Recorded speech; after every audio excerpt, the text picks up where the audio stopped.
Hey, welcome back guys. I hope you're all doing well. Today we're going to do a video that I've been meaning to do for a while. We're going to talk about something that trips up a lot of painters and refinishers during their projects, and that is mixing or layering different types of paint. It's something a lot of people have tried, some successfully, some not so successfully, and it's one of the leading causes that I've heard about of paint job failures. So we're going to cover a little bit about what works, what doesn't, some tips and tricks for you to help avoid things like delamination and other contamination issues in your paint jobs, and generally how to approach these types of issues, how to approach paint layering. And to be clear, when I say mixing and layering, I don't mean mixing in the same container and then spraying.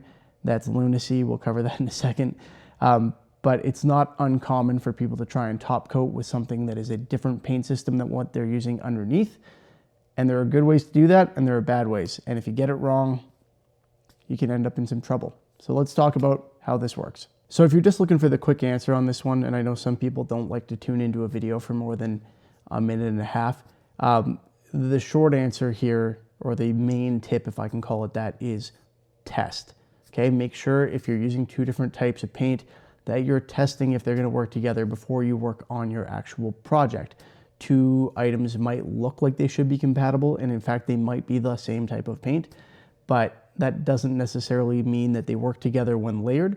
So it's always best to do a test piece. Now, I don't generally do that in my projects anymore because I use systems that I am familiar with, but when you're starting out, when you're trying out a new system, or when you're trying to mix two things that you're not used to working with, at least together, test it first. Simple as that. Solvents and curing chemistry can wreck a finish later. They can cause soft finishes, they can cause blistering, crazing, and delamination, all of which basically mean that you have to start over. So although it may seem like a big hassle to try and do the entire paint job first, or at least test a couple layers first before doing your actual project, and everybody wants to just jump into it, nobody's feeling all that patient, I assume, it's worth it. It's going to save you a lot of time later on if something goes wrong. Well, hopefully it'll stop something from going wrong. So at the risk of repeating myself, let's do a quick primer, pardon the pun, on why compatibility or incompatibility matters. When two coats of paint don't like each other, you can get things like wrinkling, where the top layer shrivels up. You can get cracking, which mostly has to do with dry times and shrinking.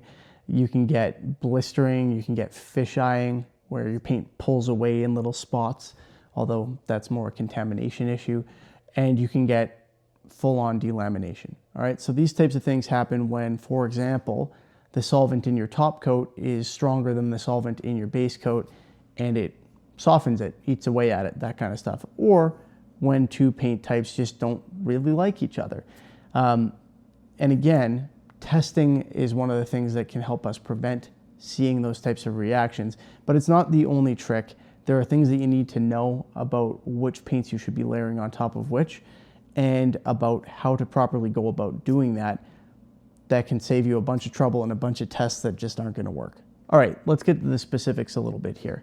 Solvent-based lacquers like nitrocellulose, for example, are very solvent active, so they can soften weaker finishes underneath them.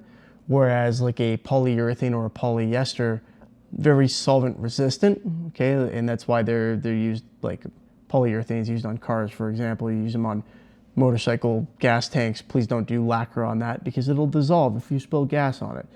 But those catalyzed finishes like a polyurethane, a 2K polyurethane, won't.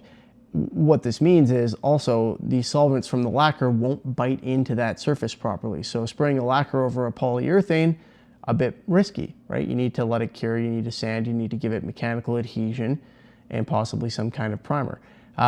Whereas the other way around, not a problem. The solvents from a polyurethane or a polyester will bite into a lacquer properly and give you some manner of chemical adhesion in addition to the mechanical adhesion that you should get from sanding. Mechanical adhesion is when the paint's able to actually bite into something. Solvent or chemical adhesion is when it kind of melts in to stick.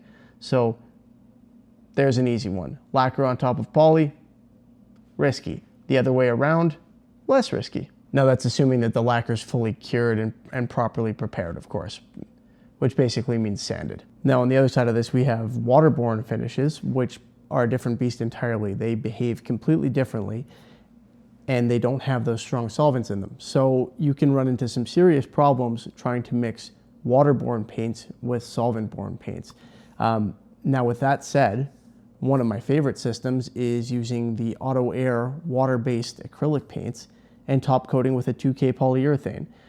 But that's designed to do that. So really the key for those ones, one, test if you can, and I appreciate that testing with a 2K polyurethane is an expensive endeavor, especially if you're using, you know, the spray can version of it, the CarMax or anything like that.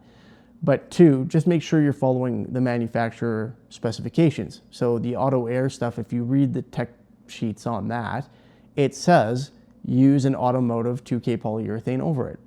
I have never once had a problem with that. Same with the Wicked finish, which is the Wicked paints, which are the same thing. And I think the Createx, most of them, they're all the same company. Createx is the parent company as far as I understand it, but Auto Air is the higher end automotive paint that they make, and Wicked is a high-end airbrushing paint anyway. So all that stuff tends to work. I've also used lacquers over those successfully, but that's not what they're meant for. Fortunately, I tested first.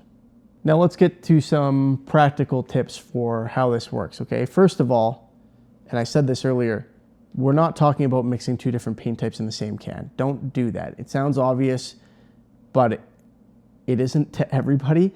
So for example, please don't mix up a bunch of clear nitrocellulose lacquer and dump a little bit of acrylic in it to tint it. That's not how that works, okay? That is not the right type of pigment. It is not based in the right solvent. It's not gonna work. It'll just kind of glob up in there and it'll look awful and it'll mess with the curing system and everything. So that should be obvious. But hey, insert some grumpy comment about common sense not being common, and let's move on from that to something that hopefully applies more. Next, make sure that you are priming using a compatible primer. So if you're doing a polyurethane system, for example, you should be using a compatible epoxy primer or a 2K polyurethane primer that works with that system. Sometimes you just have to go read the manufacturer specifications. Now, with that said, and again, going back to testing, I have gotten away with using that stuff, using 2K polyurethane over primers that probably shouldn't be used for it. And I haven't, as of yet, experienced a product failure down the road from doing that, but I usually test first. So I do a test piece. When I'm spraying poly, I go, hey, I wonder if it'll work over X, Y, and Z. I test it on those, and assuming it works, then I know I can use it at a later date. So far, that's worked for me. But I'm hesitant to even say what products those are because it's not the way that you should be doing it. There are specific primers like the 2K, you can get a 2K epoxy primer from Eastwood that works perfectly well with catalyzed polyurethanes if you're doing an automotive finish or that kind of finish on a guitar, for example. Go with those options. That's what they're for. Now, if you are changing chemistries, if I can call it that, mid-job, let it fully cure or dry and sand. I say cure or dry because it depends on the type of paint you're using. For example, nitrocellulose lacquer never cures. It just dries, which is fine. You let it dry all the way, then you sand it. And you sand it depending on what you're putting on it, but usually 800 grit because you're probably putting clear coat over it, right? That's the most common system switch, is from your color paint to your clear coat.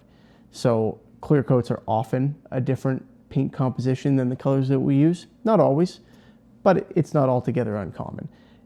Let your color dry, maybe do a little mid coat of the same type of paint, let it dry fully, sand it, and then move on to your clear coat.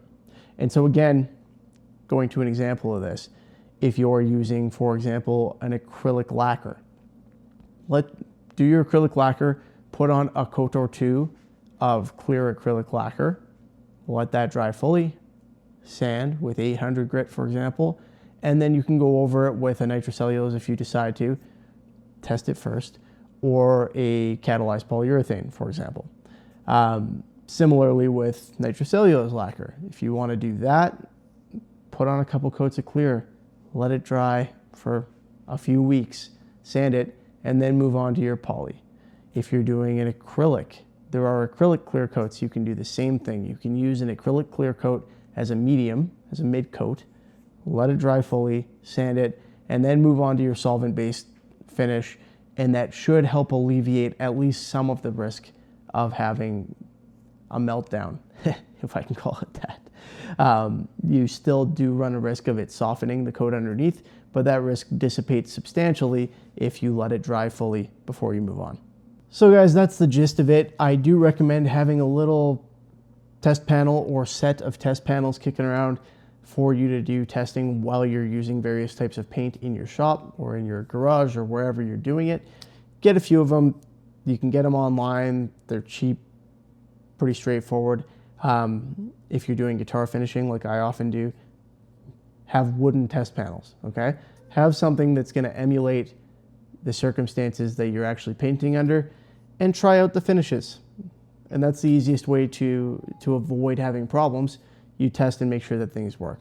The other ways we've talked about, right? Let your solvents evaporate, let your materials dry fully, sand a little bit, and then move on. I hope you all enjoyed the video. If you did, please feel free to give it a thumbs up. It helps me out if you do that. Remember to subscribe because we've got some more videos answering questions and giving tips and tricks coming out, and some project videos eventually when I'm able to get back in the shop. As always, thanks for watching. Hope you liked it. Have a good one, and I will see you next time.